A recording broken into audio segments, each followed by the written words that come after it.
Hi folks, this is Karim Raouf from IT Visualizer channel. Today we'll continue our lab, the Marvel Studio Lab. This is the video number 5. We have been discussing in the previous video the following. I'm discussing that we need to apply a script to all of the users in our domain or in our Active Directory when they log in for the first time on any PC in the domain. So this script, it will do a couple of things. First of all, it will display this PC icon on the desktop because it is not displayed automatically by default, and then it will change this text of this PC, it will change it to the PC name, okay, desktop, so and so. So you don't need to right click properties and then get the computer name from here. It will be displayed instead of this PC text, okay. This is one of the lines or one of the major functions of the script, and then it will do a couple of things. It will also install the English and Arabic keyboard layout. It will change the time zone to reflect Cairo time zone. It will change, or it will hide the Cortana from the taskbar, and it will make some performance setting. This performance setting, you can get it from here, advanced setting, performance. This is the visual effects of the Windows. It will make the visual effects to be adjusted for best performance. So we don't need all of this visual setting or visual effects in the Windows. This takes from the RAM, so this script will adjust it for best performance. So this all will be done by the Active Directory login script, and we have discussed in the previous video and the one before it how to apply this login script to all of the users in the Active Directory, the location of this script, where it will be, how we can apply it to all of our users in the Active Directory. So this script, it will be in a folder called C Windows Sysvol scripts. So this is the folder that will contain this login script, and the Active Directory knows that if it needs to apply a certain script, it needs to search the C Windows Sysvol scripts, and this folder is shared under the name of netlogin. So you can type the domain, then the share name of this folder of scripts, which is called netlogin, or you can type the server name and then the share name of this folder of scripts, which is called netlogin. And then we attach the login script. So before, we need to select all of the Active Directory users and then right click and get their properties, and go to the profile tab, and then in the login script field we need to type the name of the login script, which is mycomputer.bat, and the Active Directory knows where to get mycomputer.bat, as I said before, okay. And then we test this login script. We log in with a user and see if the login script will be applied or not. And then we have created 9 group policies. Some will do a couple of things, or some will do some functions. One of them, for example, is to apply or force a certain background and screensaver and the theme and the lock screen to all of the users on all PCs in the domain. And we tested it, and it was successfully done. And then we have some group policy templates for Firefox, Chrome, Classic Shell, and Office. We added it to the Active Directory Group Policy Central Store location. This is the location where the group policy resides, or where it is located. So if we need, as I said before, the group policy, its function is to control all of the Windows setting in all of the PCs in the domain. We can add other programs it can control. For example, we can control from the group policy, we can control the Firefox, the Chrome, Classic Shell, Office setting. How we do this? By downloading something called group policy templates, add it to the Windows group policy templates, then we can use all of these templates to control the environment that the user experience on his PC, the Windows and Office and Firefox and Chrome. For example, we can force a certain home page when the user opens the Firefox, a certain home page when he opens the Chrome, a certain save location when he opens an Office document. All of this will be done using group policy templates, and we have copied a lot of templates in our group policy center store location. So this we have done all in the previous video and the one before it. This video we will create a second virtual machine, and this second virtual machine will be a domain controller and a lot of things. So let's revise again, or let's revise what we have done so far. This is my laptop, and this is the IP address, and then we have our virtual or hypervisor, or the program that we use to create virtual machines is VMware Workstation Pro 15.5. and then we have the virtual environment of the VM Workstation Pro, which is resembled by a circle. VMware Workstation Pro 15.5 virtual environment. And then we have our Marvel domain. We have created DC Marvel 01. Okay, this have an IP address of 192.168.1.20, and you have the primary DNS. So this is a domain controller and the DNS. Okay, and we will create an additional DNS which will create, or which will be a second domain controller and additional DNS which will be 192.168.1.21.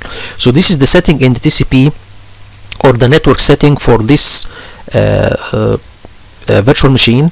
It will have a primary DNS of 1.20 and alternative DNS. We will create it right now, which will be the second domain controller and the second DNS. And then this is what we have installed on this machine. It is Active Directory, it is DNS, it is WINS, it is contains the group policy management, and it will have a DHCP, but we will do it later. Okay, so we have so far installed Active Directory, which is a primary domain. So this is a primary domain controller, a primary DNS, a primary WINS, and that's it. Okay, the second virtual machine that we will create, we will name it DC Marvel 02, and it will have an IP address of 192.168.1.21. the primary DNS will be the DNS of the primary domain controller, or the DNS or primary DNS. So the primary DNS will be our domain controller, first domain controller or primary domain controller, which acts as a DNS. So this should be flipped. This will be 192.168.1.20, and the alternative DNS will be the domain controller number 2 IP address itself. So it will have a primary DNS which will be this one, and it will have an alternative DNS which will be itself. Okay, and I will install on it Active Directory. This will be a domain controller, a secondary DNS, a secondary ones.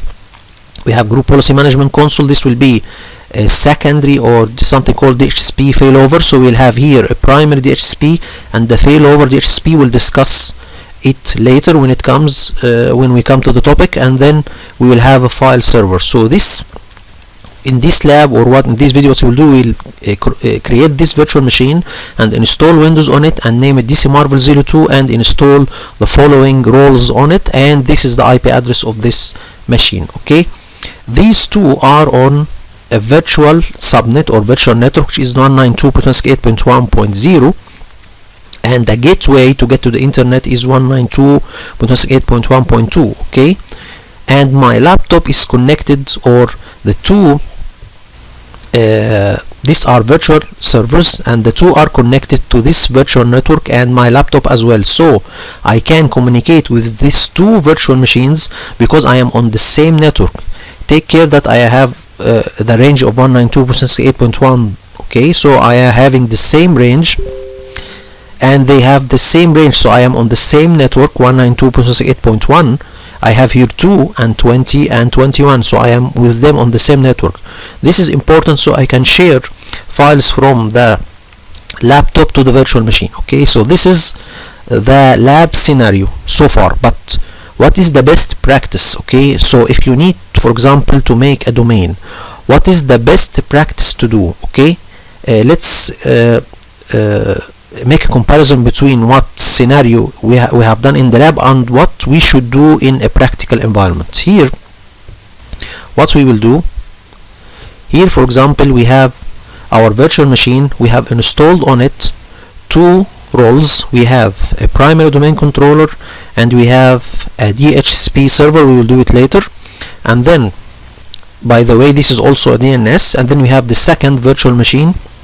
We will have also two roles installed on it. We will have additional domain controller and a DHCP failover and file server, and this is also a DNS and the WINS, and this is also a DNS and WINS. So we have primary domain controller, DHCP, DNS, WINS. So we have several roles, and then we have here additional domain controller, DNS, file server, DHCP. okay, and wins as well here and here. So what is the best practice? If this the best practice to do, it is practical, or it is best practice to put all of these roles. For example, can we put the DHCP server and domain controller on one server, or put the DHCP role and domain controller role on the same server?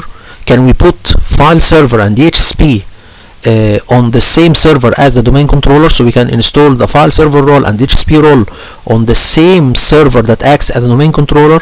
No. The best practice is the following. First of all, there will be a replication between the primary domain controller and the additional domain controller, so the configuration here is the same here. So if this is down, this will act on behalf, or it will be a standby server. And the same will apply also for the DHCP. When we have DHCP failover, we have two DHCPs that will have to replicate their configuration, so they will be the same. If this is down, the other one will work. So let's discuss what is the best practice to have, or what are the roles that you can apply on a physical server. For example, here we have the primary domain controller and secondary domain controller. The best practice is to put the domain controller on a physical server itself, so you can't put any other role on the server that you have your Active Directory or primary domain controller installed on it. So it is a best practice to have the primary domain control alone on one physical server. So we'll have one server and another server for the additional domain controller. So we have here two servers, and then there will be a replication, as we said before. Then the best practice is to put the DHCP alone, or not combined, or not with the domain controller. So the DHCP should be put on a separate server, okay? And as for just a moment, guys.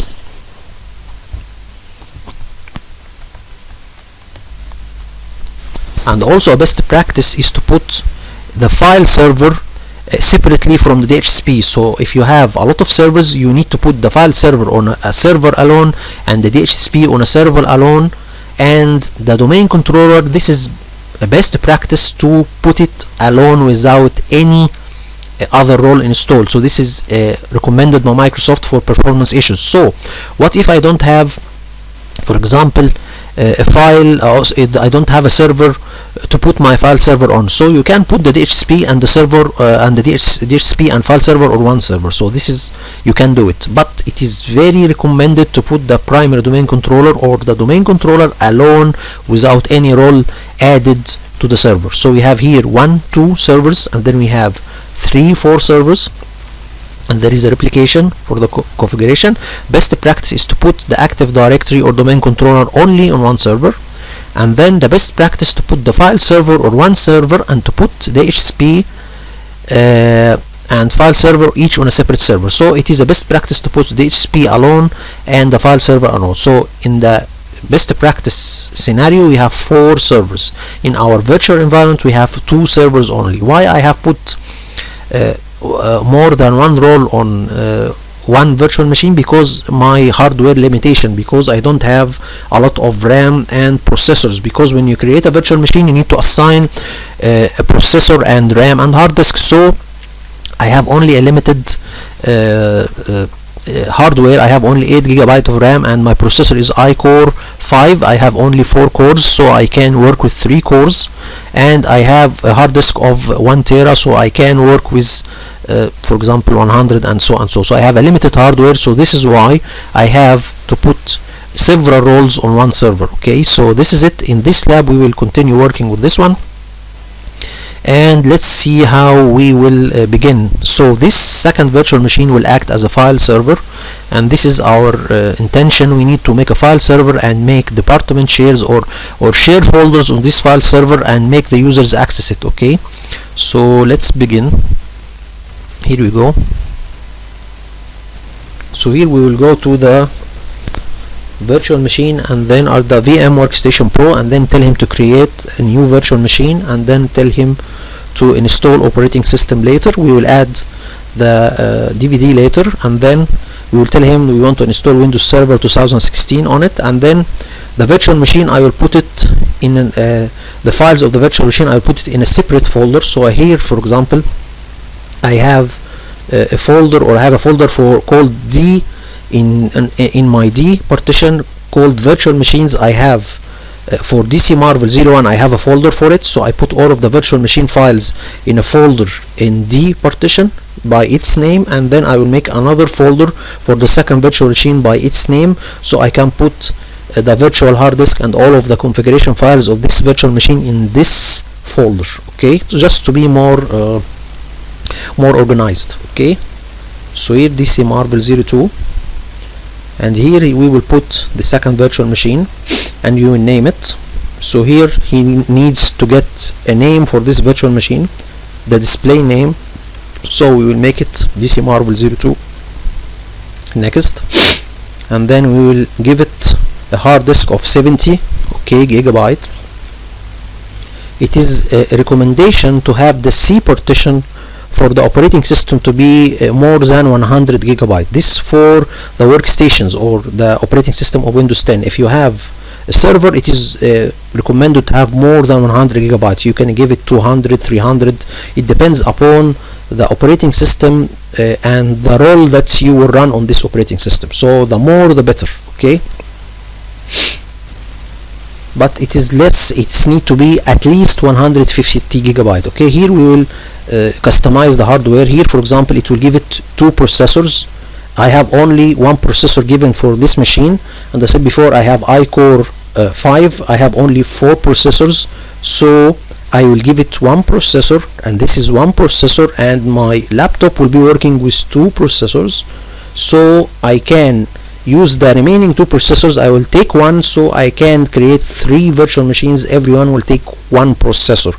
Okay, and my host will work with the remaining processor, so I can with my iCore 5 create 3 virtual machines. Everyone will take 1 processor core, and I leave 2 giga of RAM for the hard disk, and then we need to attach it to our network, which is VMnet 8. This is the network that all of my virtual machines and my laptop is attached to it, or my host and my guest are attached to VMnet 8, the network. So let me just to revise, or let you see here. So here we are attached to a virtual network. It's called VMnet 8. So I need to have my second virtual machine attached to this network, and it is NAT, and we have discussed what is NAT before. So let's continue. So here we'll give it 1 processor, and then we will attach it to VMnet 8.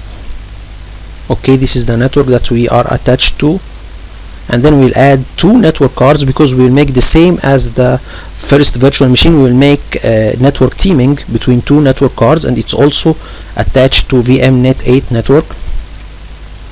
And then we need after that to insert the DVD for Windows Server 2019. So we will make a customize again.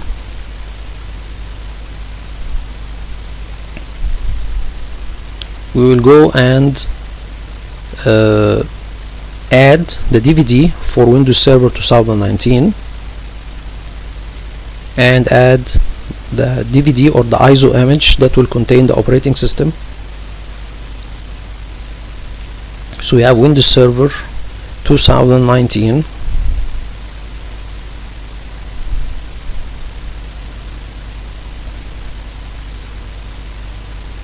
So this is it. This is our DVD or ISO image. This contains the operating system that we will install on this virtual machine.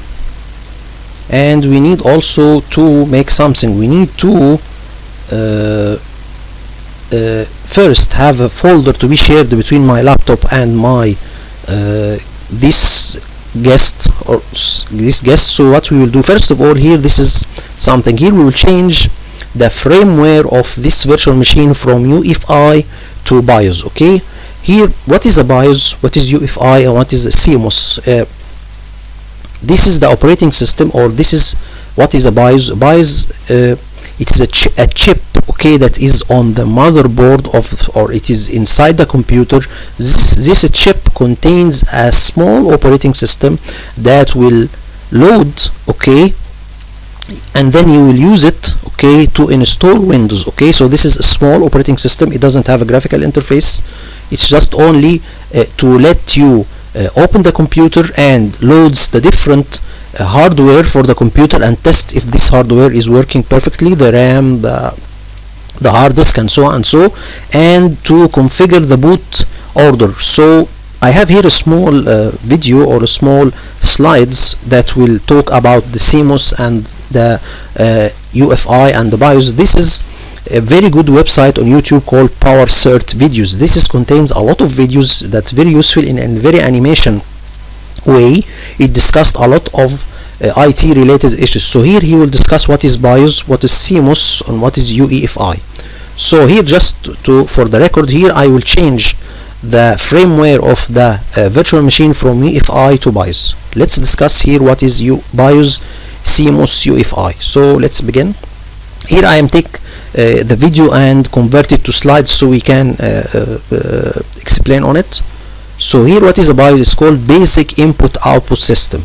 This is a firmware that is built into the computer motherboard. Remember that we all, before booting to the Windows, we have something like a black screen that contains a lot of commands or a lot of text appearing.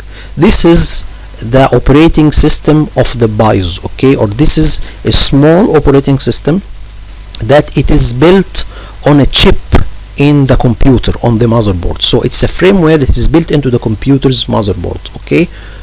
So initializes the computer hardware as the computer is being booted. So here, as we see here, it will check the memory and count it. It will check the mouse, the keyboard, the video card. So it's simply a small operating system that is on a chipset on the motherboard inside the computer that will check the hardware of the computer and let you boot your ISO image that we have inserted to install the Windows operating system. So it's a phase before installing the operating system on your PC. So let's continue. Then it searches for a boot. So it begins testing the hardware and then it will search for a boot device. This device could be our DVD that we have inserted, the one that contains the Windows operating system that we need to install. So it will search for a boot DVD or a boot image so he can install the operating system, okay. After that, after installing the operating system, it will search for the hard disk that contains the operating system so it can load it later. So here it will boot for a software that contains the operating system, the DVD that we have inserted, okay. So here this what happens. But what happens in details when you power on the PC? There is an operation that will be running. As I said before, it will test the hardware. This testing hardware have a name. It's called, just a moment, it is called power on self test. So power on self test, it is some tests that the firmware or the software on the BIOS will do something. The software on the BIOS will do to test your hardware. So here, for example, if it tests the memory or it tests the mouse or tests the keyboard or the video card or the hard disk, if there is any error during this process, it will make a beep, okay. So it can make 1 beep, 2 beep, 3 beeps. This depends on the manufacturer of the PC. So if you have Dell, the beep is different than the beeps that it will do when it is HP. So for example, if you have a Dell, 1 beep that means that the memory or the RAM is not working, or 2 beeps means that the display card is not working. In HP maybe it is different. So this is a post operating, or it's so-called power on self test. This is done when you power on the PC. So let's see here, we will continue. So here it will load the operating system. So if it is correct and all of the hardware is correct, it will boot to the Windows operating system or the DVD that contains the Windows that we need to install, okay. And I said before, if there is any error, it will make some beeps, okay. No beeps or multiple beeps indicates a problem, okay. As I said before, the computer will generate a beep code to help you pinpoint the problem. The the beep code, this is, you need to see the manufacturer PDF of this PC and read the beep code sign. So for example, one beep means something, two beeps means something, so you need to return to the manufacturer. Okay, for example, two beeps or three beeps means that the RAM is not working, so refer to the manufacturer documentation to find a list of beep codes if it is Dell or HP, and so on. So this is in brief what is BIOS. And where is the location of the BIOS? It is here in this, it is stored on the motherboard. This is the motherboard, this is inside the computer. This is a board that we have all of the components of the computer installed on it. So we have our RAM, our processor, our Vega card, display card, the USB ports, all of these are on the motherboard. Okay, so the BIOS is stored on the BIOS chips on the motherboard. So the operating system or the BIOS firmware, it is here, it is inside this chip, and this chip is non-volatile. What is non-volatile? It means that when you power off the machine, the configuration will still be saved on this chip, so it will not be gone. Okay, so it will still be there. If you power off and power on the machine, the configuration will not be affected, it will be still saved. Okay, so this is it, and we can have a look on this is the BIOS. So this is the firmware, the BIOS, this is the interface of the BIOS. So you can see here that there is a lot of menus. From here you can configure a lot of things. So I said before, after the computer is turned off, the computer does not need to maintain certain setting. Okay, so here this is the BIOS features. Okay, and it is saved, as I said before, it is saved and not affected by the computer powered off and on, but there is some setting in this menu will be affected, or it needs,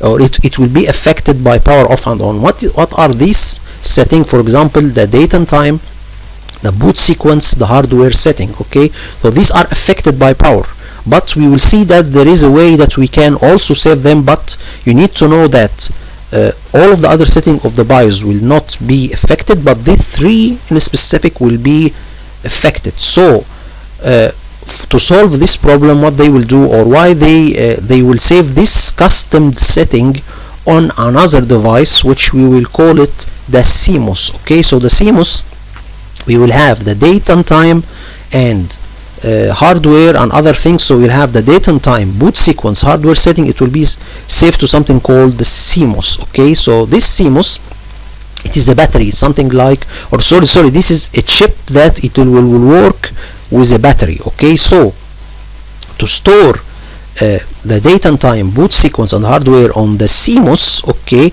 it will need to have a battery or a source of power, so when you power on or off the machine, it will not have its configuration wiped out. So what you will do, the CMOS here, it is a volatile chip. We mean by that when you power off and power on the laptop or the PC, the configuration will be wiped out. So to prevent this, we have a small battery that provide this CMOS with the power, okay, when the computer is off.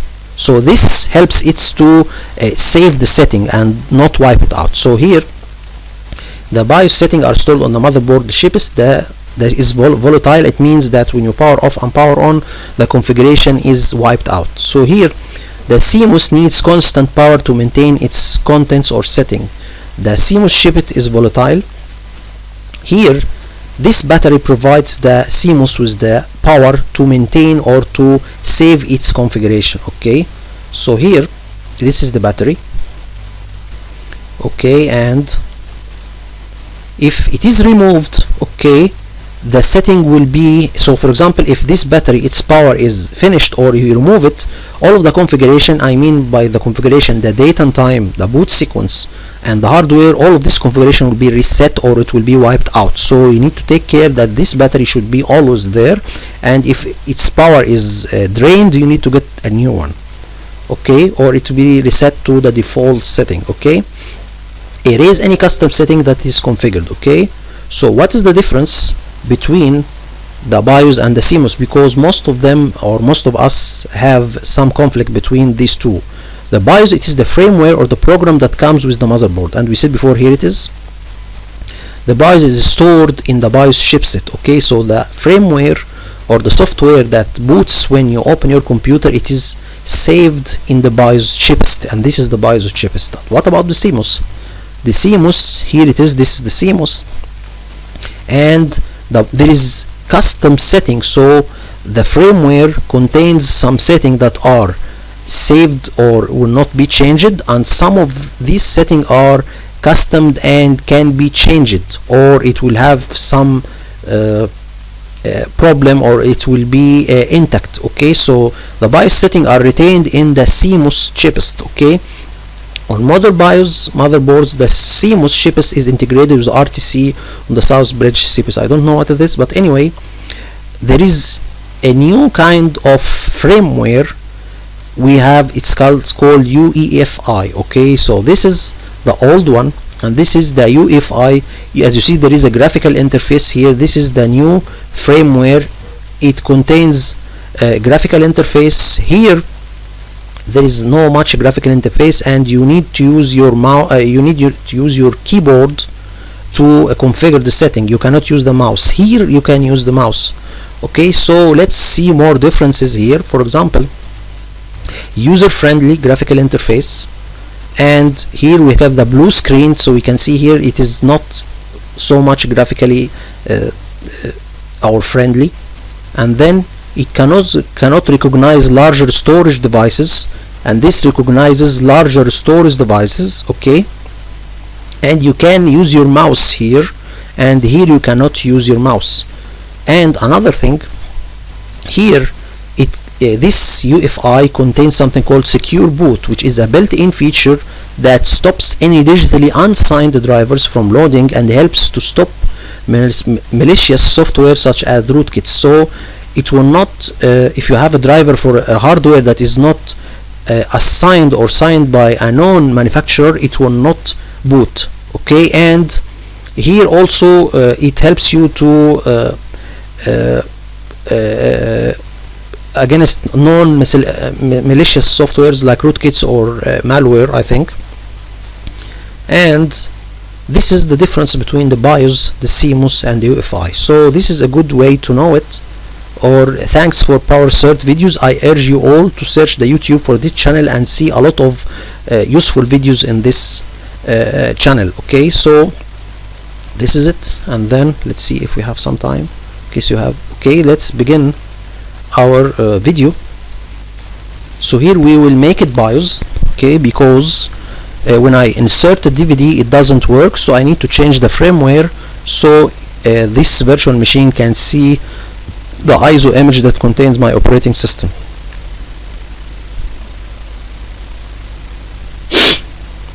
So now here it will load the operating system. We will do the same as we have done in the first virtual machine. We will do the same steps, the same configuration, but only we will change the IP address of the server. Okay,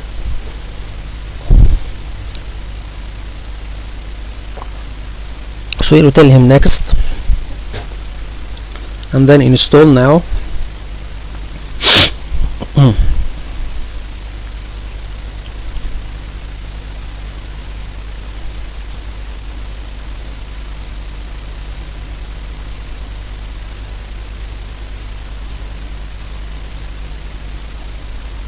Then it will take a little bit of time.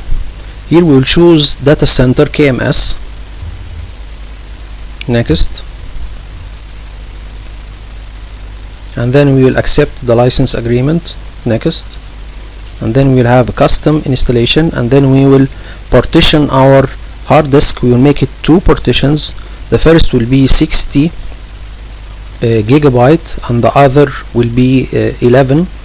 I said before it needs to be more than 100, but I have some limitation to my hardware, my host hardware, so I will make it 1 partition, and the other unallocated space we will make it another partition, which is D, and we will format it as NTFS. Then we will install the operating system on the second partition.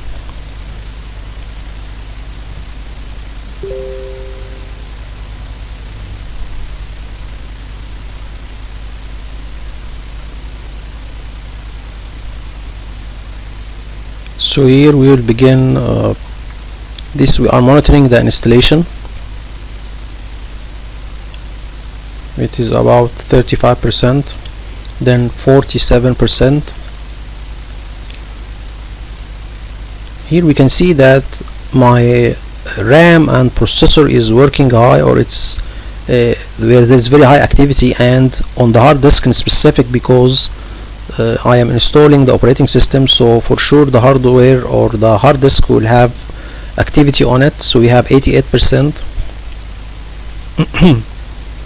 And then have 94%, and then we have finished. We need first thing to do is to set a password for the administrator account, and I said before it is best practice to rename this account and give it a strong password and then disable it completely and use another account that have the same privileges like the administrator. How to do this? To put it in the local group on the server which is called administrators. So here we'll finalize the setting.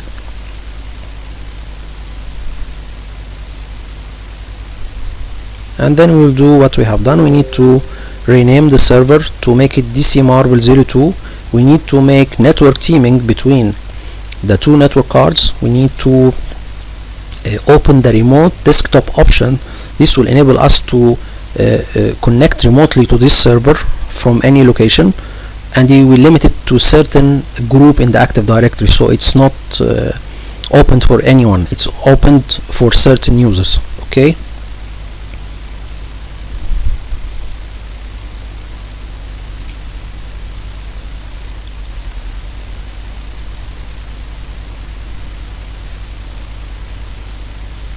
So here we will we need to go to the local server and then change the name of the server, and before that we need to open the remote desktop. This we have done it with the first virtual machine, which is acting as a first domain controller and the primary DNS and primary WINS. Okay, allow remote connections to this computer. Okay, and then we need to change the name of the computer.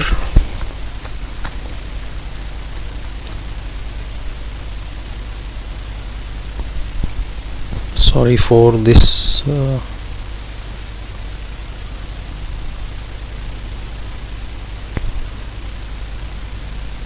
Then we'll change the name, and remember, after installing the operating system we need to install the VMware tools. This is very critical, so there is full integration, because this VMware tools will make full integration between my host and my guest. I have said this when we have installed the first virtual machine or created the first virtual machine. So this is the name of the machine. We'll tell him okay. We will do exactly what we have done with the first virtual machine. All of the steps will be done the same. So here we have changed the name, and then we will restart the machine, and then we'll make network teaming between the two network cards. We have said before that this is very useful because it will distribute the balance, or it will distribute the data load or the packet or the data packet load between two network cards. Okay, and it will be redundant, or it will be like a safe option. So if one of the network cards is down, the other will work, and you'll not lose your connection with your domain controller.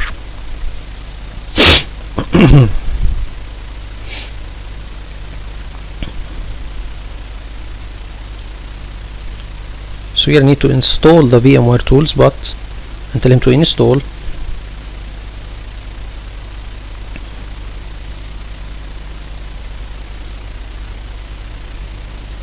Then we need to have this PC icon appearing on desktop and the control panel and some icons, but we can make it one by one.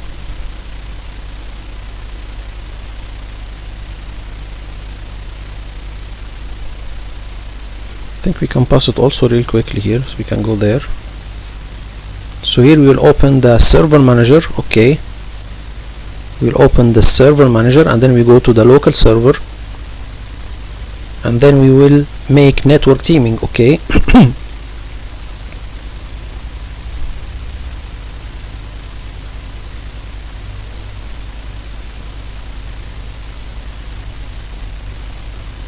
So we'll make NIC teaming, and remember we need to have the option of the network load balance to be set to address hash, because in the VMware Workstation Pro virtual environment it will not accept dynamic option for the network load balance. In physical environment this will be done without any problems, but in a virtual environment, especially in the VMware Workstation Pro environment and the Hyper-V, you need to have your network load balance to be option to be set as address hash. Okay, we will see that now. For example, here I am making teaming, so here this is, and we'll make the connection or the teaming to give it a name. Here we can see that we have an error. Okay, why this error appears I will tell you right now. So here if you go to these options, here we can see that the load balance mode is set to dynamic. If this in a physical server, this will not make this error, but because we are in a virtual environment, especially in VMware Workstation Pro environment and Hyper-V, you need to set it to address hash. Okay, so here we will begin this, and then you tell him okay. You can see that the error will disappear. It will take a little bit of time. You will see that there is some errors. It will tell you that the two network cards are faulty, but if you wait for a couple of minutes or even couple of seconds, it will tell you active. So this means that, and the other one will be active, so this means that the network teaming is done correctly.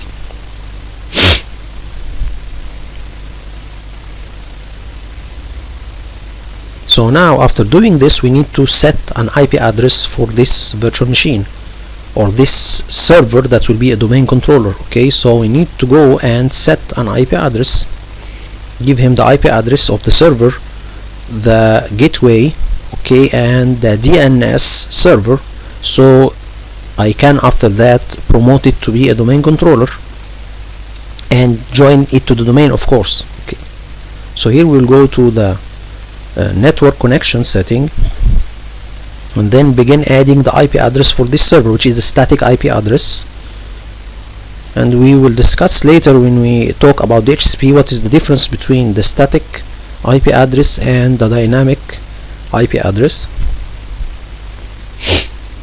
So here we will tell him to change adapter options.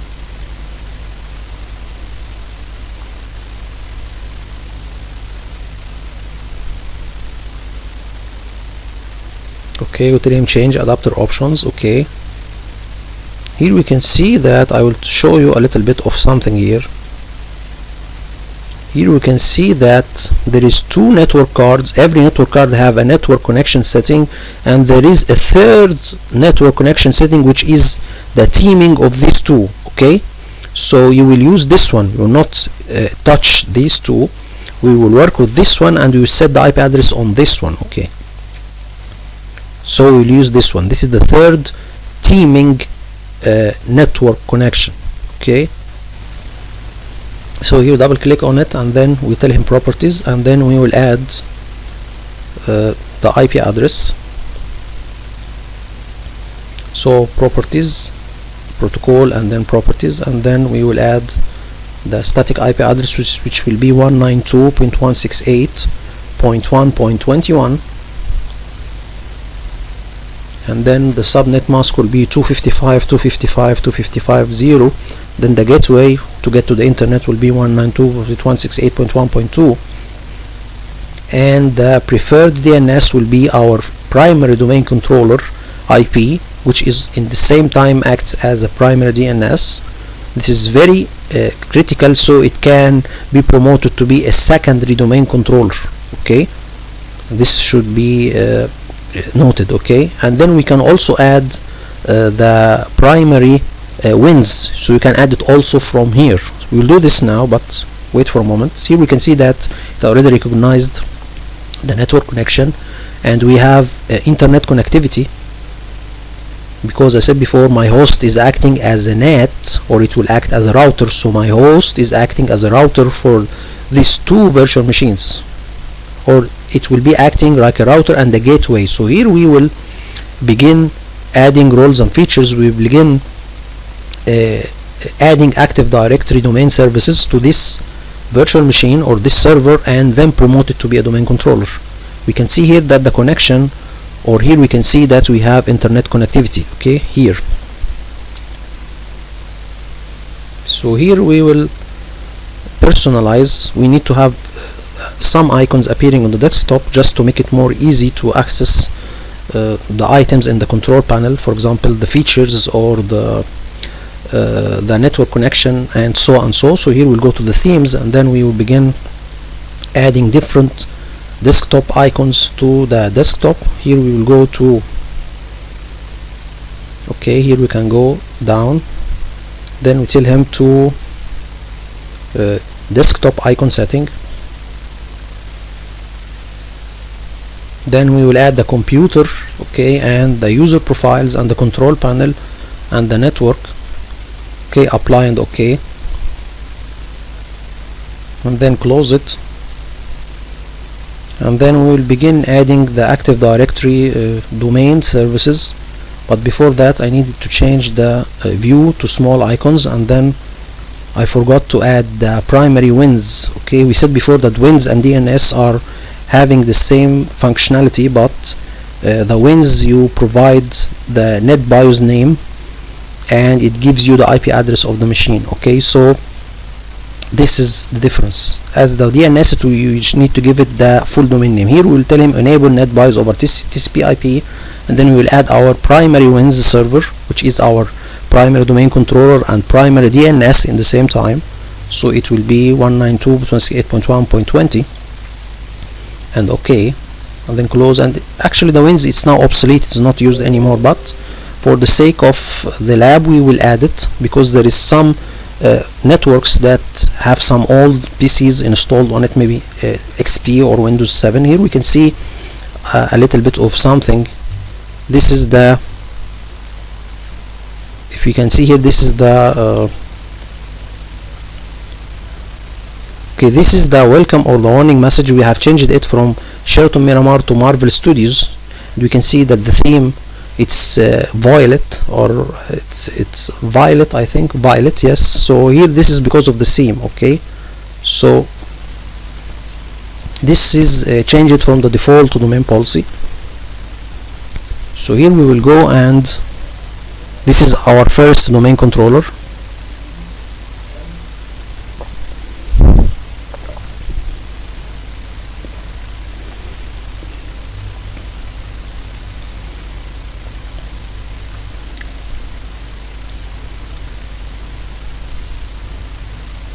I think we can pause it real quickly here, so we can look here. So here this is our first domain controller.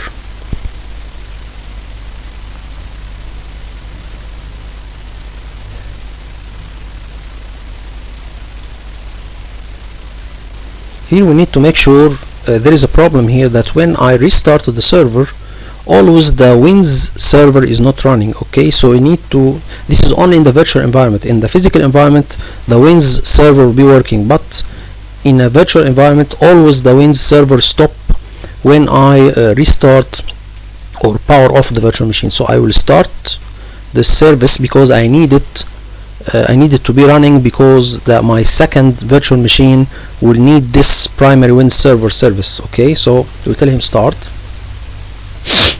This is only in the virtual environment, it's not in the real or physical environment. So here we will begin adding the Active Directory domain services name, promoting the server to be a domain controller. I just need to make sure that we didn't pass the time. So I think it's 49 minutes. Okay, we will have okay, let me do it for a certain thing, but let's first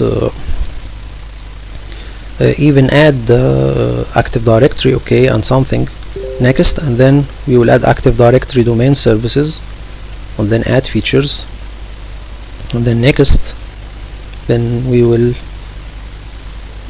add the Active Directory domain services, and then promote the server to be a domain controller next, and then restart the server if this is needed, yes, then next or install,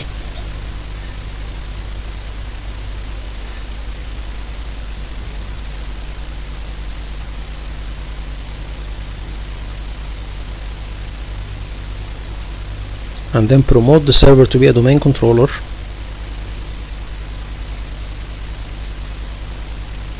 and then we will choose the option to add a domain controller to an existing domain, because we have already a domain and we have a primary domain controller, so we will add an additional domain controller. Here we provide the domain, or you can select it, okay, and then we need to use a username that have privileges in our domain or Marvel domain to join this server or make it the second domain controller. So we need to have an Active Directory user account that have privileges to change this server to be a domain controller, which is Off. I am a domain admin, so this is more than enough.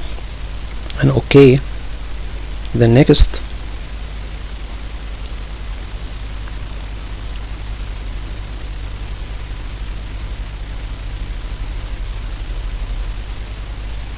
Okay, and then it is a primary DNS, so we'll make it a primary DNS and the global catalog server, and we will have set a password for the directory service restore mode. This is used to restore if the Active Directory have some services or not working. This is a password and username to restore the Active Directory, and then we will tell him next. Okay, next, and then next also,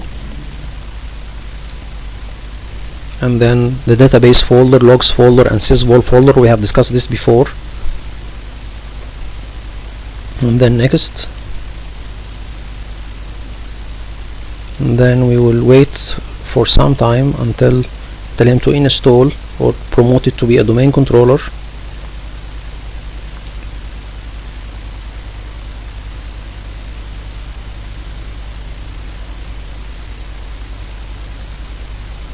And then I think we need to install, okay, and tell him install.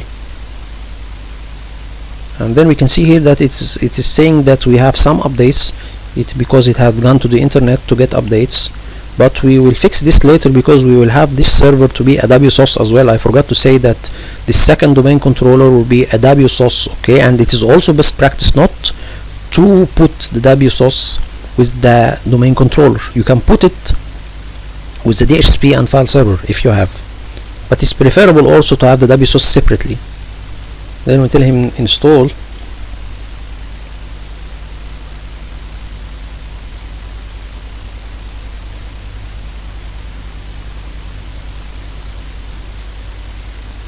so here it's installing or promoting the server to be a domain controller.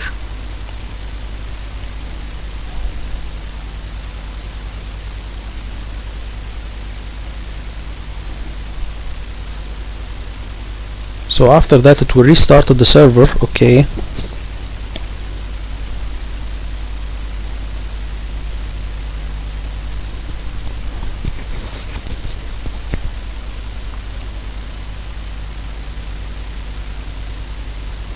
Okay, the server is configured. We need to restart the server, okay, and then we will log in with my username or domain admin account, and we will see that the group policies will be applied. We can see my Marvel background. We will see the login script applied. We will see a lot of things, so wait.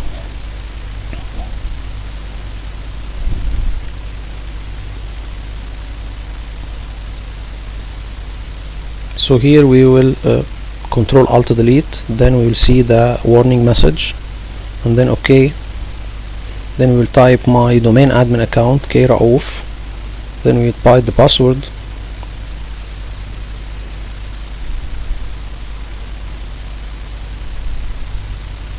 You will begin applying the Active Directory login script and apply the different group policies.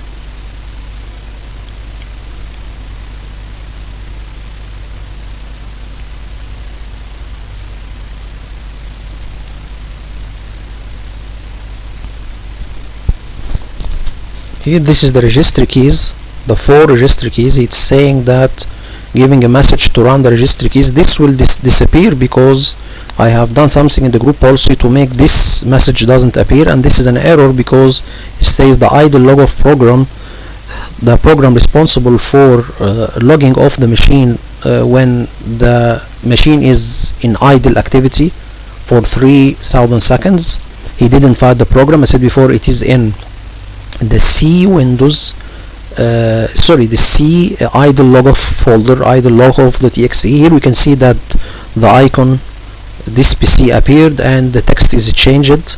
We need to install the VMware tools to correct the setting display and to make more connection between my host and my guest, and I need to share a folder between the virtual machine or this virtual machine and my laptop, okay, as I did in the previous virtual machine. So here, for example, we will go further.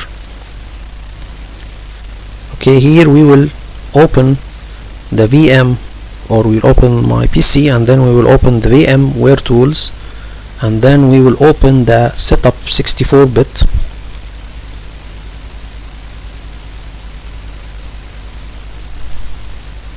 And then tell him to run.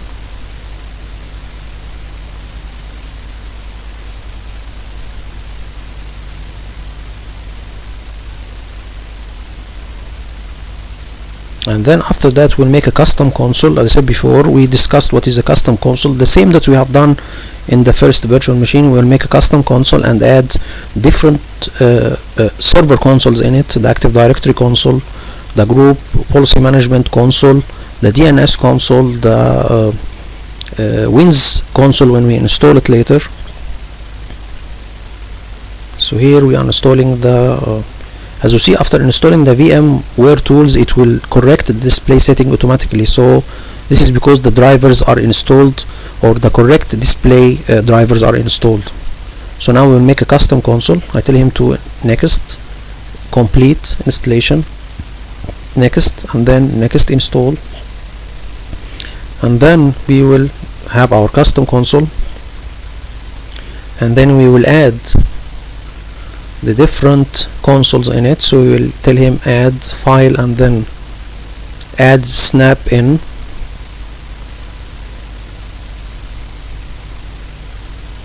and then we will add the Active Directory users and computers console. This is a console we can add users, groups and computers in it in the Active Directory. Then the computer management, this is a console to see the different local groups on the server, not the Active Directory groups. And then the group policy management console to see the different group policies, okay. And then we will add the DNS console as well, and we can add also the services console. This is a console that from it we can see all the different services in the Windows, okay. We add the DNS and we add the services. We can add the event viewer as well, console as well. From here, from this event viewer, we can see the different errors or logs for the Windows. Here we can see that the display is flickering because it is installing the correct display driver. This is done by the VMware tool, so it is very important. It will install the correct drivers, and it will increase the communication or the connection between my host and my guest. Here we can see that we can have, or we have Marvel. We can see the whole domain from here, and we can see here the different group policy objects, and we can see the DNS. So everything is correct here. So all of these are installed from, or it is taken from the primary domain controller. We need, after making this additional domain controller to be a secondary DNS, or this is a secondary domain controller and a second DNS, we need to go to the network connection setting for this second virtual machine and add the alternative DNS to be the IP of this server. I will show you all this, but just wait for a moment. Here we will save the console to the desktop and finish. We need to restart the server after making this or installing this VMware tools. So I think here, yes, it is paused. So here we can see that the theme, it is changed because the group policy is applied, and then we need to tell him okay. Then we log in with my username, then add the password,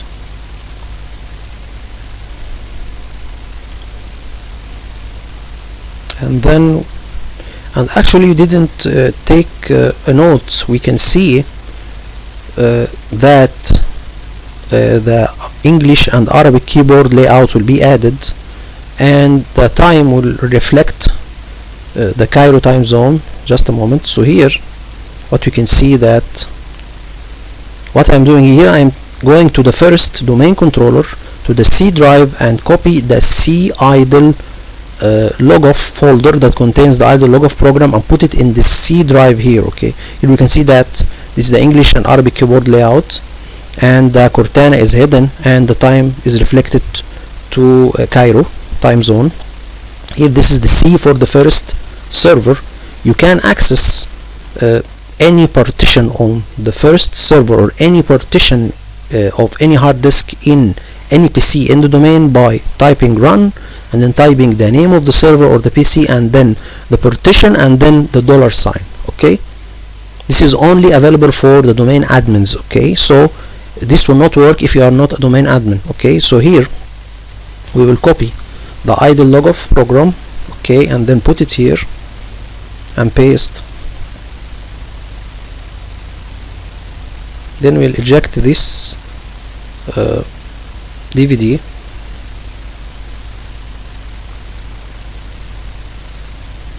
You can see that here the two keyboard layouts are added, and the time zone is reflected correctly. And if we go to the properties and see the performance setting, we will see it is already changed to adjust for best performance. So here the login script, it is already working.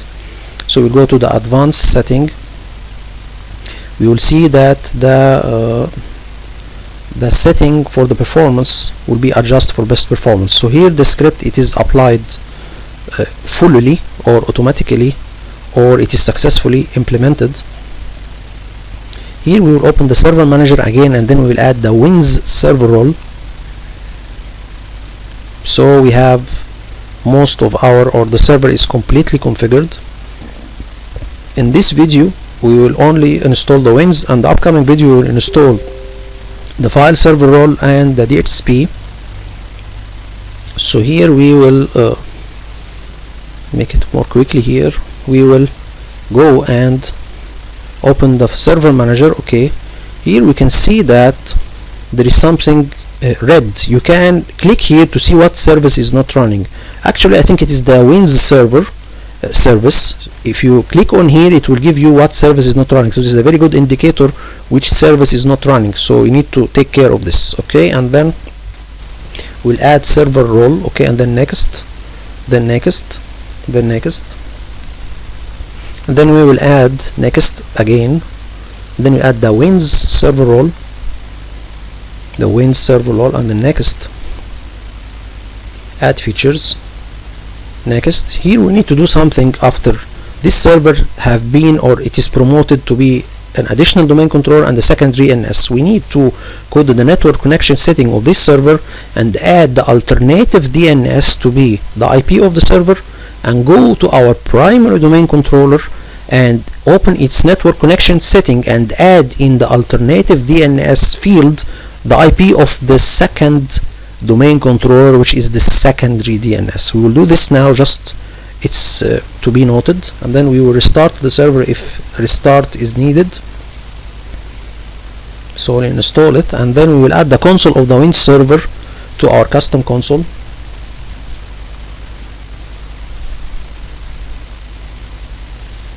Here we can see that the screensaver is working, so our group policy is working. So we have our screensaver, we have our background, we have our theme. The only one that's not working, it is the lock screen, because there is a problem in the virtual environment, but in a real environment it will work. Okay, so don't worry if the lock screen is not working. So here we can see that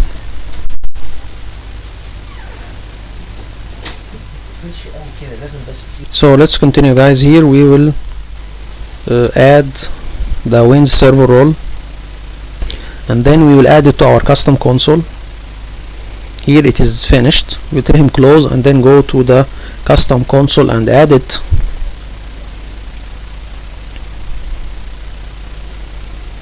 So we'll open our custom console.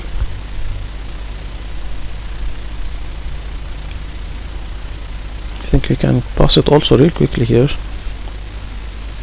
So here we will go there again. Sorry guys, here I need to personalize, also add some setting here, or add some icons. I need to add the control panel. Okay, here I go to the network connection setting on the second file server. Okay, so this is the second file, sorry, this is the second virtual machine, and go to the network theming. Okay, and then properties, and then what we will do, we need to go to the TCP. Here we can see that I need to change the alternative DNS. So this is our second domain controller, or second DNS. We need to change the IP address of 127.0.0.1 to 192.168.1.21. You can leave it as it is. It is the same. 127.0.0.1. It is acting, or it have the same effect as typing 192.168.1.21. But here, because not to get confused, so I'm typing here the IP of the server, because this is a second domain controller and the secondary DNS. We'll put it in the network connection setting in the secondary domain controller, and put it as an alternative DNS, okay, in the first domain controller. So we'll do this both. Okay, so we'll do this here, and we need also to add the Wins. So we will add alternative DNS and alternative Wins. So we will add both. Okay, we need to add both. So here we'll go to the Wins. Okay, here we'll go to the Wins. We will add the IP of the server to be a secondary Wins. So because we have added the Wins from a couple of seconds, so it will be a secondary Wins. So we have our first or primary Wins added, then we'll add the secondary Wins. We will do the same here.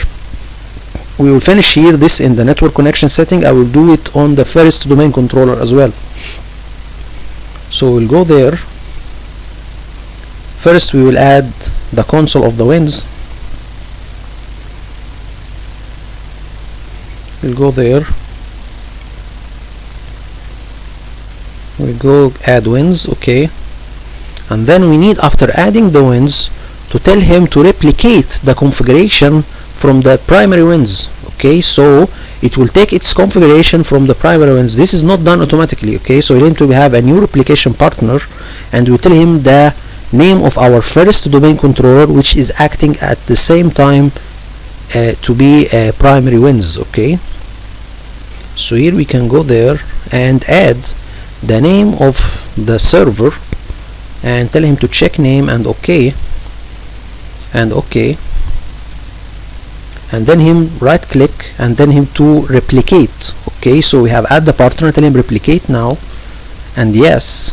Okay, and then we need to go to the first domain controller and make sure that the Wins replication is done. Here we go to the setting, or the desktop icon setting, and add the control panel icon to the desktop. Okay, and then we need to change the network connection setting to put the alternative DNS or the secondary DNS and the secondary Wins. Okay, so we will do this now also. We'll go to the control panel, and then we will open, or we change it. I prefer the small icon view, and then we'll open the network connection setting or network and sharing, and then we'll add the secondary DNS. Okay, IP address, properties.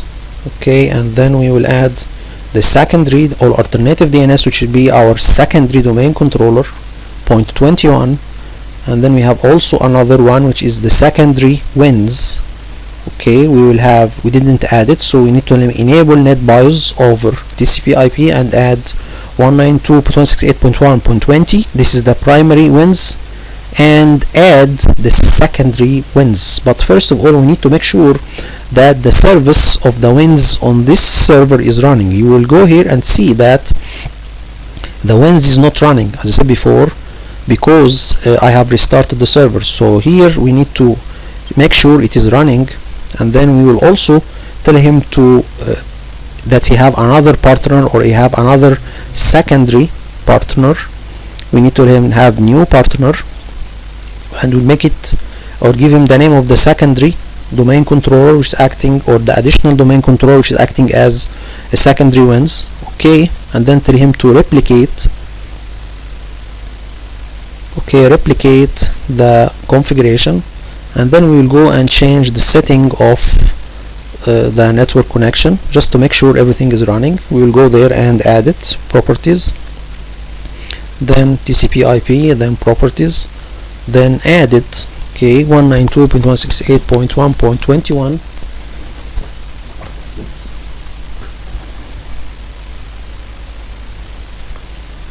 Okay, and then we will add the wins 192.168.1.20.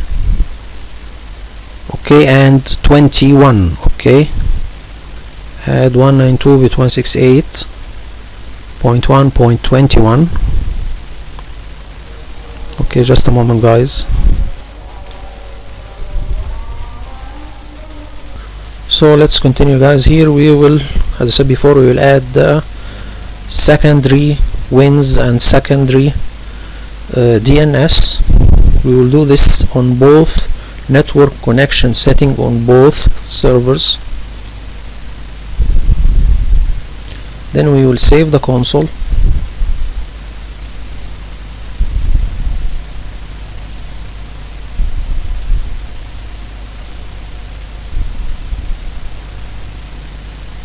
I think we will save it here.